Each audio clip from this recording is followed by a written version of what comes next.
Hello and welcome to another Gags Tandon show and another bloody win. So I'm joined by Jack again. Jack, that's 2 out of 2 for you. Not too bad, mate. We are absolutely. We were saying just in the green room before we go on air, mate. We're absolutely flying, and Reds, let us know your thoughts on that, as we'll obviously debrief on the show, mate. But what a performance, and again, these lads are making us even more prouder week on week, and let's hope it continues as well, mate. That's it. Harinder Baji is straight in there, up the massive Reds. We are massive right now. It feels massive. I think there's so much to talk about in that game. Let's just do a really quick overview of the numbers. I want to make this really short and sharp, not like last time where I was messing around and getting things messed up. But right now, I mean, just look at the first half. We were dominating here as well. 6 shots, 3 on target, 0.63 expected goals. I don't want to go through the shots individually. I'm just going to go through the performance itself. And then if you look at the second half, this was real big time. 1.9 XG to 1.12.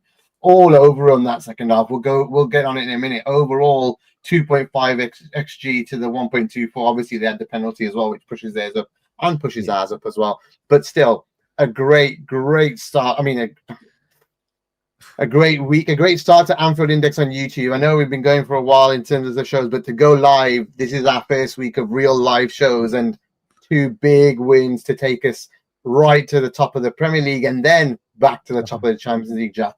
A quick thoughts on how you're feeling really after this monumental first 2 games for you.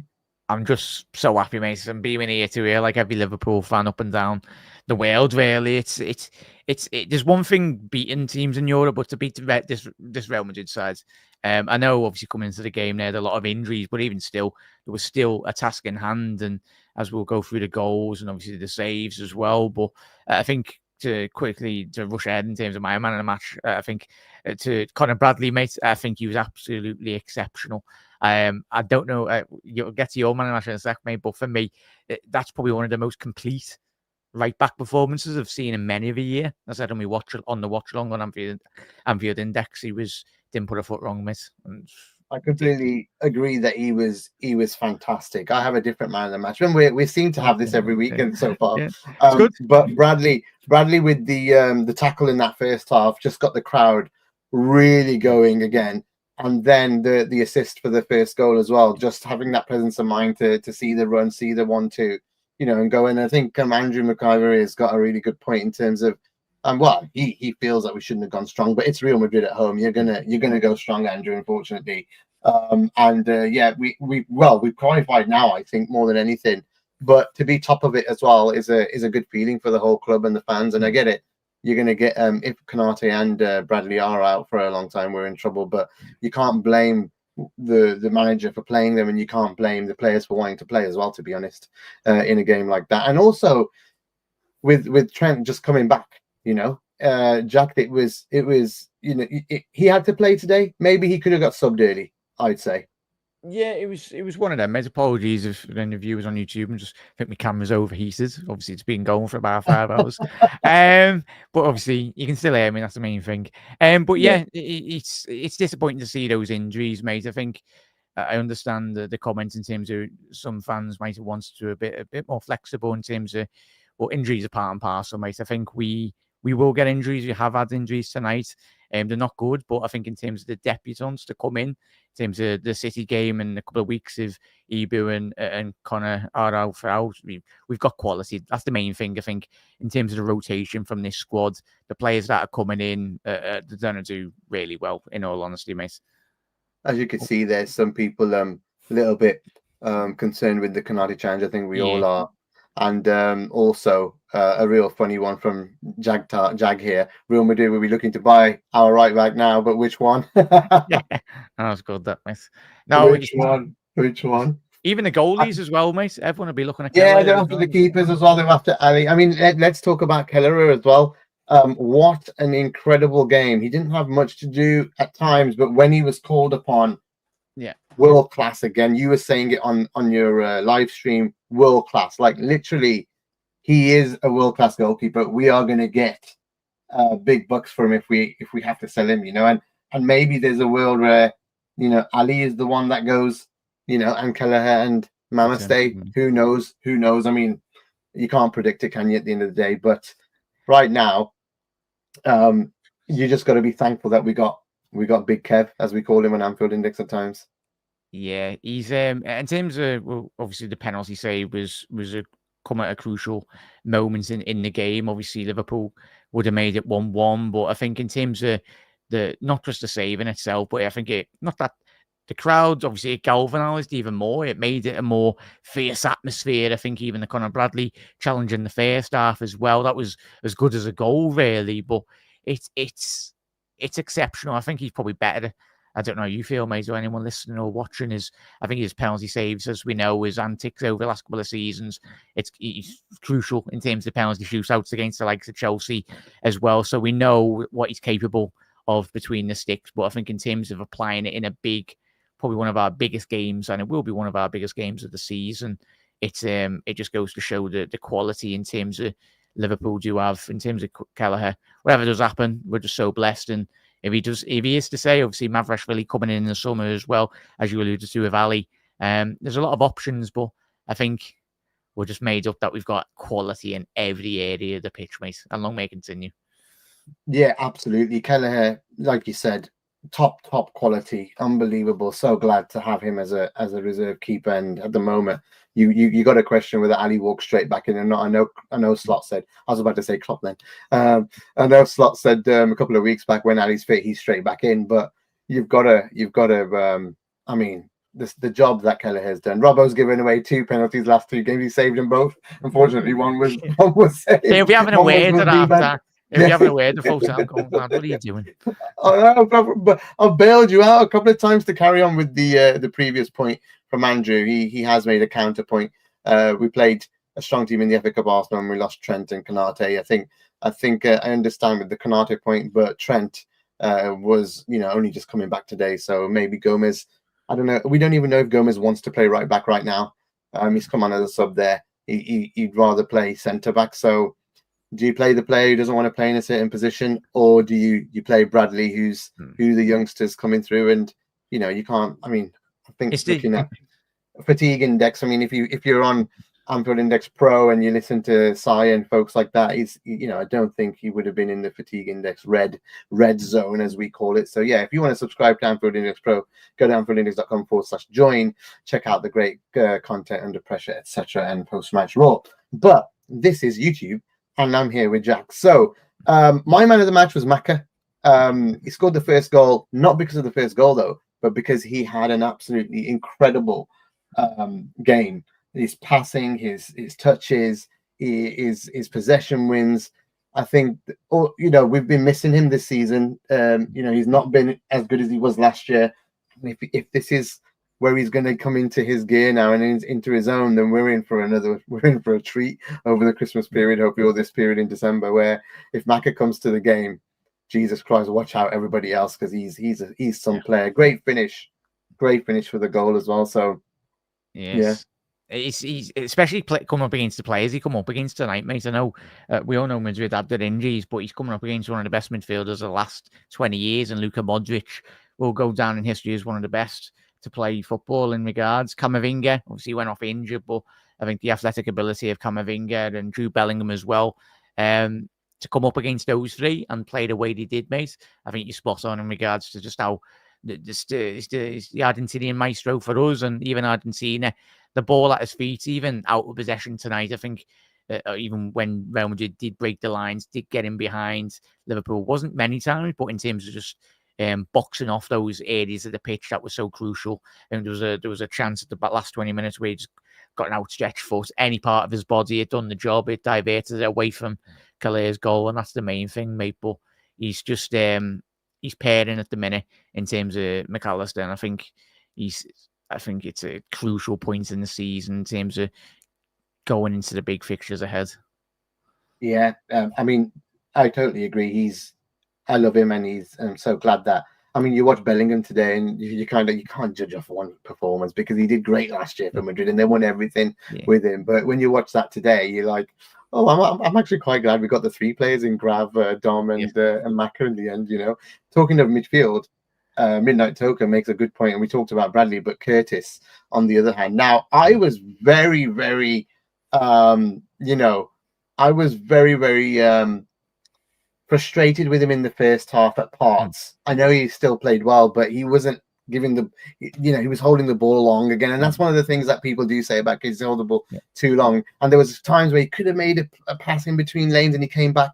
But when he came out in the second half, oh my God.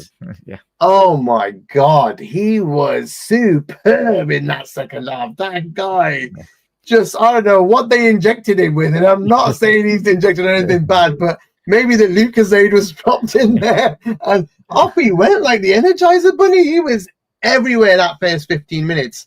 And I think that kind of pressure and that kind of play from him kind of got us to where we were just knocking on that door to score. The pressure was just the crowd and the pressure, and also when a Scouser does it in that stadium, if it's a Scouser pushing the envelope, people are going to go nuts, and they did. And it's just so wonderful to see him play like that when he plays like that, because I want the best for him. I just want him to be, and if he can get that one thing right about holding the ball, knowing when to pass fast, knowing when to hold it, because to be fair, in the second half, he held it at a period where he should have. He held it. He took past players. He went through.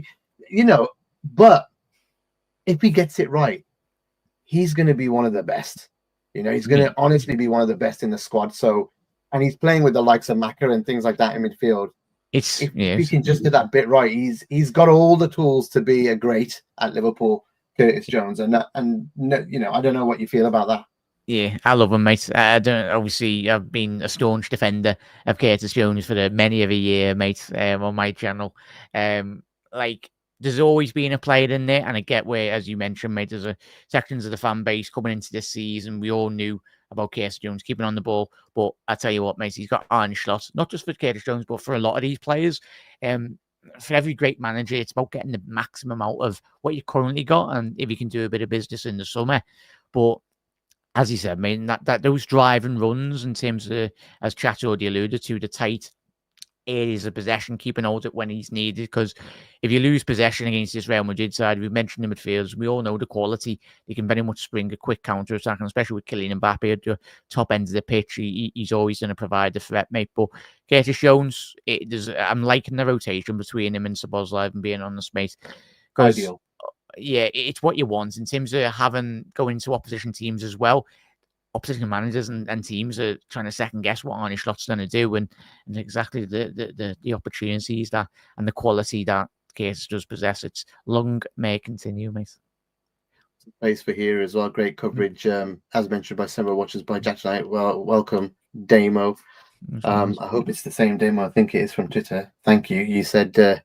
You said you would join us, and you have. We appreciate it. Over 1,000 people watching now on Twitter as well, combined with YouTube. Thank you very much for watching in.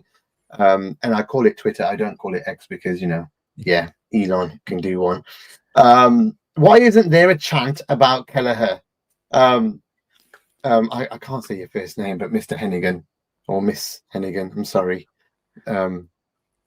But yeah, why isn't there a chant about Kelleher? Maybe we can start one, or maybe you can start one in the chat and we can get it going. I was going to say, certainly not me singing, mate. I haven't got the greatest tone. I'll sing online when we win the league. Win the league, I'll say. Let's be confident. No, well, I mean, at the end of the day, there were other people. The missed penalty, obviously, from Maru. We talked about how Kelleher was fantastic. The missed penalty from Mo, we haven't discussed.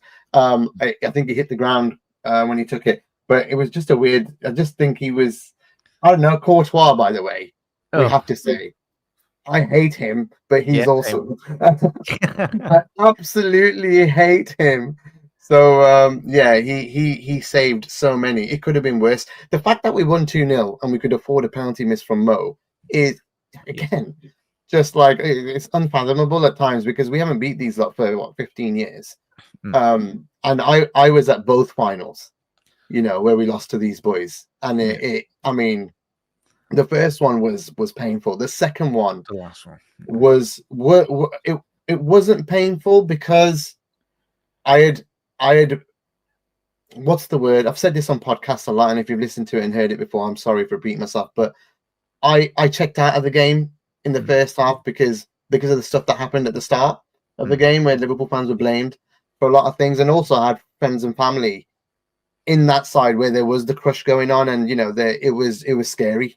It was scary. So and it was just, from my perspective, I was just very happy that they were safe and sound into the stadium when they got in, and everything else was meaningless to me after that, because you know what I mean. We got a history in our club with things that have happened, and it's not been nice. And then fans being blamed again. So yeah, that second final was a whole different kettle of fish, and I didn't enjoy it.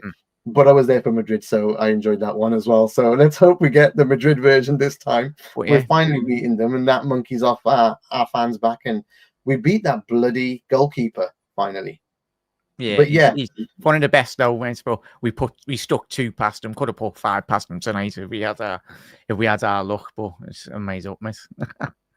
Absolutely. Other good performers then on the night. I think Konate, Ibu,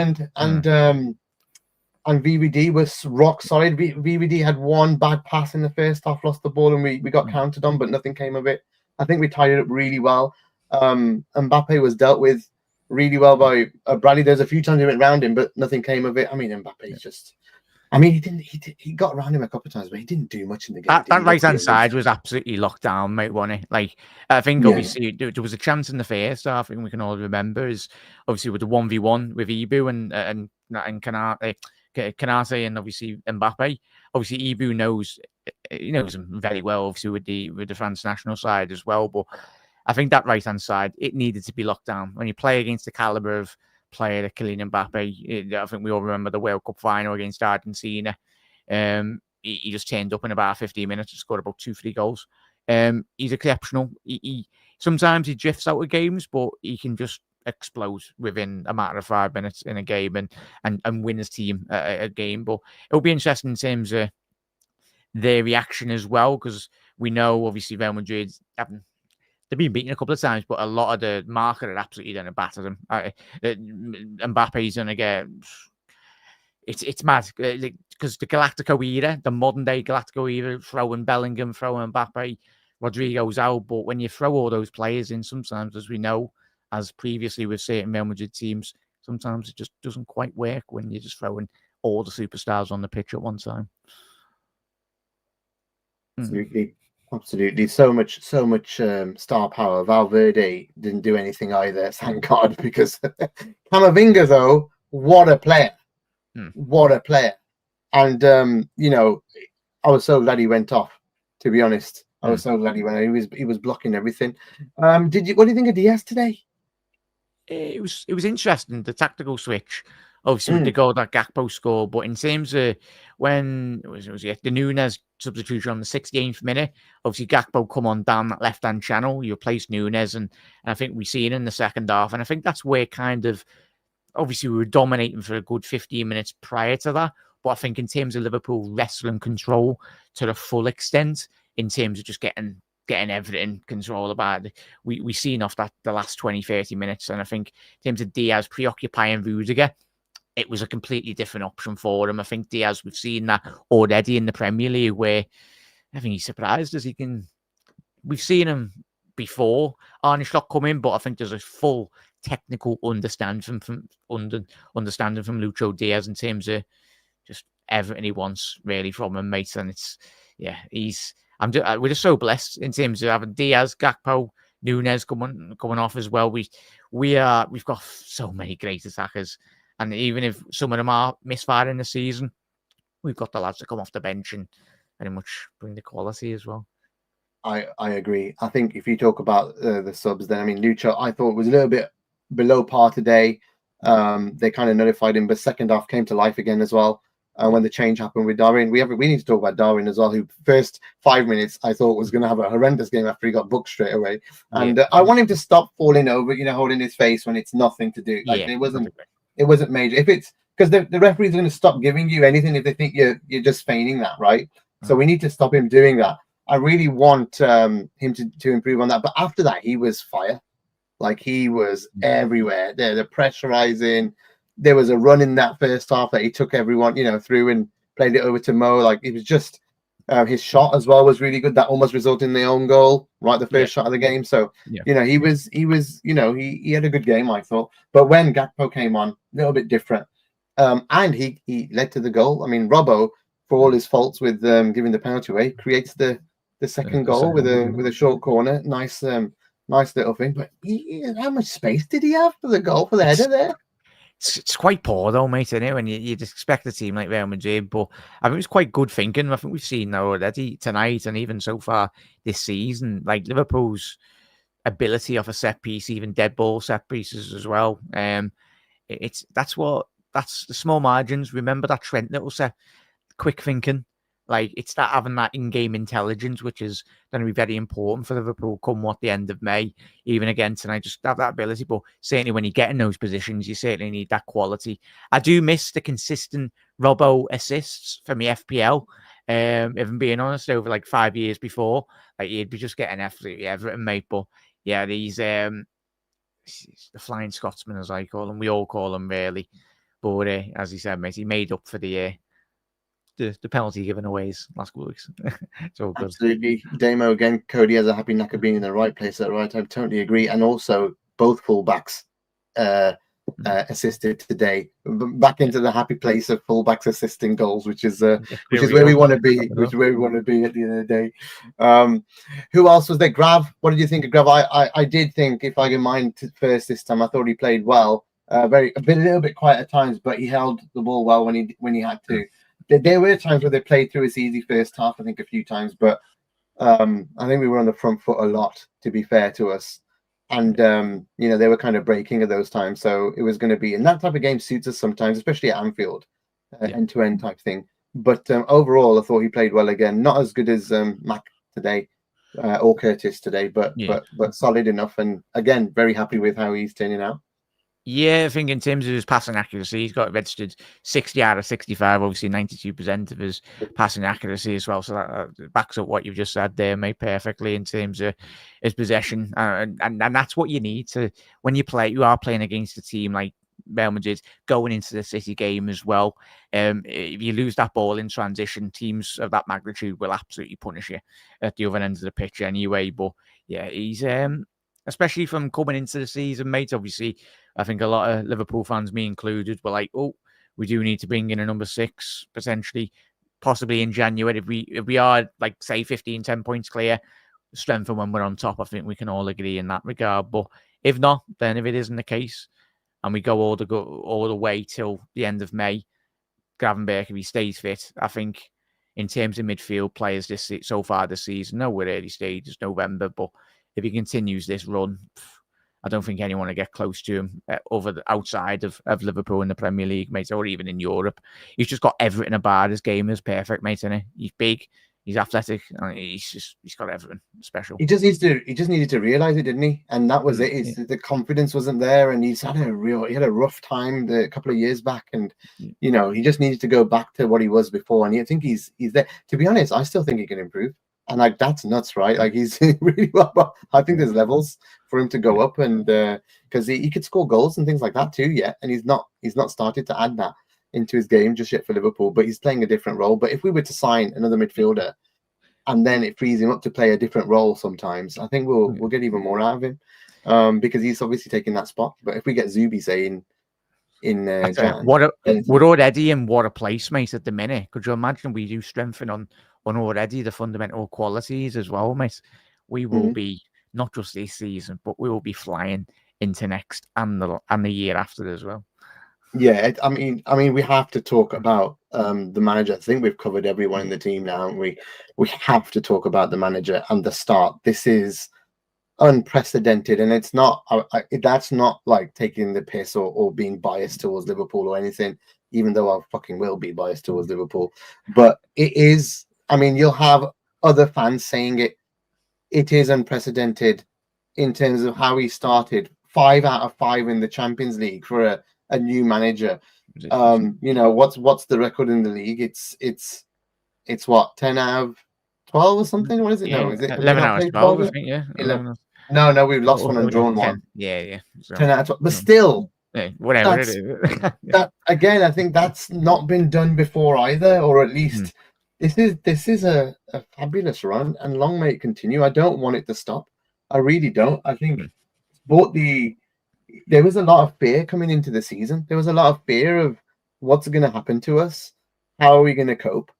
And after life after Jurgen was for a lot of people. There's uber positive people out there, but there's a whole load of people that were worried, and I certainly was one. But I'd heard a lot about Slot being good once he joined. That is, I had no idea who he was before. I just remember him being linked to Spurs a year back before he went to before. Sorry, they went for Ange. They went for him first, and he rejected it. Thank fuck for that. Yeah, joined the proper club, didn't he? Yeah, so yeah, there we go. But a team that actually wins trophies and will win trophies this season, and I think even Tottenham fans would agree with that as well, especially Arsenal fans. But fair play to Tottenham for beating City 4-0. That was nice to watch. To be fair, let's hope we can repeat that as well this weekend. But yeah, I mean, your thoughts on Arne as well. I mean, is the songs being sang, the fact that the song was set up by the previous manager. Yeah. That's low ego from Jurgen to do that, and I'll always love Jurgen no matter what. But this is. I mean, what are your thoughts on Arne Slot right now and the way he started? It's the Liverpool way, mate, isn't it? It's the honest and Liverpool way. We all back our own, even previous managers gone by. I think even Liverpool supporters that grew up in an era of Shankly, it was a bit similar in terms of no one expected what would happen. But so yeah, Bob Paisley, what a job he done and what he continued to do for this football club. But similar in terms of the passing of the guard, it was unprecedented times considering the levels in which this Liverpool side had reached in the Jurgen Klopp era. But it's a new dawn, it's a new era under Arne Slot, and these rival fans that go, oh, you haven't played anyone like, hang on, play Brighton, who beat City and Arsenal. Like you've had big results against the other top sides as well. So it's I'm excited, mate, and I think, of course, there will be a couple of Forest results along the way, and it's expected, and we're not going to go mad, but I think when those results do happen, as we spoke about last week, mate, that's where you just learn so much more, and this is where the team will develop even greater into unprecedented times ahead, mate. But yeah, he's been here 4 or 5 months, Arne Slot, and can you think about the next 2 years? Could you imagine? Hopefully, all well and good. I mean, he's gonna get a tough period at some point, and if he doesn't this year, actually, I pray that he doesn't get a tough period this year, so we win everything. But Damo again, Slot's so good. The final fans are singing his name versus Man City, and that's hilarious as well. What happened to them last night with the final? So fair play to the final fans for their sense of humor and doing that, and it just shows how revered Slot was at his previous club as well, which lines it up, well. I think what I love about him. And again, I've said this, probably haven't said this on a podcast because I haven't been on one for about a year. But what I love about Slot, and I haven't listened to post match, but there might be some comments here. Actually, we'll go to that in a sec. But how different he is to Klopp personality-wise, like it's a complete opposite. Whereas Klopp fed off the crowd and needed the fans and riled them up. This guy is very much focus and not too bothered. Wants the fans to be there and wants them to make noise, obviously, but isn't that like it's just Mr. Ice Cool, and he was all emotion. He was fire, and this guy's ice, if that makes sense. They're complete opposites, but it's working, and it shows that the players will still vibe with the manager. It doesn't have to be, it doesn't have to be all fire all the time. It can be a nice, cool geezer. And thanks, Bernie, for joining us as well. Long time AI subscriber and supporter. We appreciate you, Bernie. And like I said, it's just a completely different personality, and his tactics are completely different as well. Even though the game sometimes does feel like a Jurgen game, today felt like. But I suppose that's where we have to talk about the crowd, and that's where we have to talk about Anfield, because today was electric, and we have to tip the hat to the fans once again for being incredible. Loved them, mate. Every single stand, everyone, not even in the ground, mate, but around the world, everyone, you watching at home, mate, and just everyone watching around the globe I'm pretty sure there was countless songs being sung about this great Liverpool side, and will be this season, mate. But yeah, there's one thing, and I remember a great interview at Wenger and Mourinho off the back of when we beat Tottenham. It was like it was in the semi-finals, and Wenger was like, yeah, Liverpool have Anfield, and we do have Anfield going into the next couple of weeks, next couple of months as well. It's a special ground, special set of supporters around the world as well. Everyone listening and watching. It's we do things our way, and the Liverpool way, and it has always been the case as well. Yeah, it's very special, mate. No one in world football, if Anfield's on it like tonight, no one can get near us. No, I mean, there's been times where I've been in that stadium on European nights, and I should have been there tonight, but I'm doing this now, so post match, which would be impossible if I'm at the games. But I've been there in European, all the biggies, in the past, and tonight felt like one of those biggies, the Man City, the 3-0 Man City, the Roma game of the past, and then you had the Dortmund. Even the night where we went out to Atletico just before the COVID thing hit, and when Bobby scored, I'd never felt the stadium bounce like it bounced that goal. Obviously, we went on to lose the game and got knocked out, but there's just been so many amazing memories in there, and then people making memories tonight as well. And that's what it's all about, It's all about. And hey, I was watching the watch along whilst I was doing the commentary in Discord, and my daughter was sitting next to me watching the game for the first time actually ever watching it, because she was interested to watch.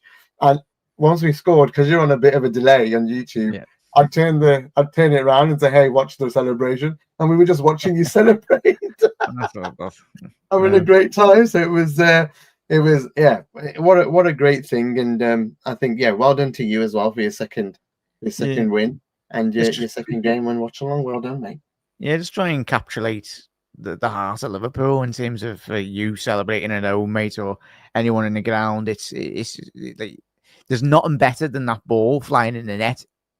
If we were playing a set of Martians on Mars, mate, I'd still celebrate like that. If Liverpool were playing, mate, I'd certainly be buzzing, mate, and hopefully I made up you enjoyed it, mate. And thank you to everyone at Anfield Index for giving me a warm welcome. And good. It's going to be a good season, and I'm looking forward to even more watch-alongs as well, mate. I think it's just made it a little bit more exciting for us at the channel. We're literally just a podcast channel to start with, and a website, and to add the video element made it very, very exciting for us. So having you here is great. I mean, what a night overall. Top of the league, 15 points. That's qualified now in the Champions League. Focus is all on Manchester City on Sunday. Any early thoughts for that? I mean, we're praying for good news with Bradley and Konate, especially Konate. If Bradley does miss a couple, we've got Trent coming back in. But again, we need to manage Trent as well. He's just coming back from a hammy. So what are your thoughts early on before that game comes? It's a big moment. I think obviously we can play at our maximum, but I don't want it similar when I was coming into this game on the pre-match talk with the chat as well. It's Real Madrid, it's City as well. Yes, they've got injuries, City, but I think if we play at our maximum, I think we'll wipe the floor with them. But even still, you still need to put in a performance like we did tonight, and by Lord, we did. It was they're in a difficult moment, but this is where City are at their most dangerous for me. Similar with Liverpool as well, for top teams, when they're going through tricky spells. I don't want, if City hopefully don't get a result on Sunday, but that could be the catalyst for a good return of form. So we all know the job in hand for this Liverpool side, and even the fans as well from around the world. Just get behind the lads again. One game, keep on one game at a time, but certainly we can put ourselves 11 points clear. I don't think we're relaxed, mate. I don't know how you feel, mate, in terms of... I think we'll go even more. I think it will give us that confidence to very much. That would just put the onus even more on Manchester City, that they can't slip up even more. Yeah, I think the pressure's definitely on City. I always will feel the pressure every single game. When we get to, there's a part of you that hates being under pressure all the time, when you're in a title running, but also that's what you live for, right? Yeah. At the end of the day, this part of being being a fan is being in these title run-ins and races and challenging. But the adrenaline is going to be high. The nerves are going to be high on Sunday. We absolutely will be under some pressure in terms of needing, now I think it's the first game in some, I read somewhere 5, 6 years or 7 years, something like that Man City are not favourites for a game for the first time in that long. So that in itself speaks volumes, but it's also the type of game where they might just turn up. I really hope, Pep is feeling you can see Pep's feeling the pressure, and it's not about banter. You shouldn't take the piss out of the pressure. I mean, the stuff that he was saying last night, and obviously he's come out today and made some comments about mental health, which is very important and shouldn't be talked and bantered about. And I don't think he was. I think he, he literally probably was. He was probably scratching his face and head when he was frustrated at the 3-3, and that's not a nice place to see anybody in as a human thing. It's a human thing, and us Reds are the best at things like this and empathy, and I think I feel for him, but I don't feel for his club at all about what they're going through. I don't feel for the fans at all what they're going through, and I hope we do stick it to them all on Sunday. And I actually hope it's a convincing win. I don't want an edgy win. I want it to be convincing on Sunday. But I hope everybody's health stays well, if that makes sense at the same time. But yeah, this is pressure's on. We need to do it, and I think that's what they thrive on. Though we've got players like Verge and Trent and Mo, and we got a World Cup winner in there who knows what pressure is, right? That World Cup final was pressure. Van Dijk as well, miss as well. That's what I said, Verge. They know what pressure is. They've been there before. They've won Champions League finals. They literally won every trophy in club football. Let's be honest, some of them. So they got the right leaders in there, and we've got an up and coming team of some of them haven't won stuff, and they want to prove it. This is the game. This. They've done it on one against the European champions. You're now playing the best team in the world, or so called, on Sunday. It's time to, and they're in the worst, bit of form that we've seen in many of a year. Yeah. Since they probably got relegated a couple of times, So I really hope we smash them. I really do. Hopefully, mate. But at the end of the day, what an absolutely fantastic win for Liverpool. A great start to the Anfield Index YouTube live video shows as well. We got loads of content coming over the next few weeks. The matches are not going to stop, and that means we'll be on the airwaves the whole time with you. Jack will be here every single game. I'll be here every single game. We might be together here every single game. We'll see as well. So loads going on, loads to come. Thank you again, once again, Jack. Thanks to everyone who's watching, listening. I think we got up to nearly 2,000 on Twitter. I'm not calling it X ever. And keep following. What we would love you to do is subscribe. Subscribe to the YouTube channel. Get it going. Like the video, please. Get it rolling on YouTube as well. We would really appreciate all of your support. So many of you have supported our podcast for so many years. We've been going for 11 years on podcasting, 13 years as a website. We've been around a long time, and we're just getting going on YouTube. So we really do need your support to get us going on YouTube as well as a channel. And we love everything we do, and we love all the support you guys give us. So, and the main thing is we love Liverpool Football Club so much. And they are absolutely making it our lives an absolute treat right now. Flying. Oh my God. I look forward to going to work tomorrow and going in those Slack channels and riling up those Man United fans. That's going to be and they might even be watching. So hey, hello United fans. Hope you're enjoying watching Liverpool do well. But Jack, any final thoughts before we end the show? Let's get into these on Sunday, mate. So all that he's been saying. We know the Saskinans, these lads are flying. Main thing, as we said at the top of the show, to everyone in the comments, fingers crossed. I think make sure you do follow Anfield Index on all socials as well to get all the latest injury updates as well, and just keep up to date on all the shows coming out, mate. But thank you, mate, for having me on, and it's been an absolute pleasure. I'm looking forward to Sunday already, like we all are, and it's going to be some. We thought the atmosphere was mad tonight, mate. It was amazing. It's going to go even up 10 more decibels, really. It's going to be ridiculous. Absolutely. I think at the end of the day, there's so much coming from us. Remember, we are not just if you found us on, if you've just found us on YouTube, we are a big podcast channel as well. And we have our own subscription contents at Anfield Index Pro, anfieldindex.com/join if you want to gain any of that. And we have a Discord server as well, where we do live commentary in terms of the match commentary. I'm on there doing match commentary in text version and chatting away with our subscribers and supporters in there. And I think we're going to even try and stream this in Discord for folks. As in the live watch along that Jack does. So people want to watch and chat in there, we can do that too. So yeah, there's loads of things we do. We've really covered loads of bases. So make sure you follow us on everything if you can. We'd really appreciate it. And that is everything tonight. We will join you again on Sunday. We cannot wait, but before Sunday, there'll still be loads of shows coming. Thank you so much. We appreciate your support. Up the Reds. Get in. Yeah.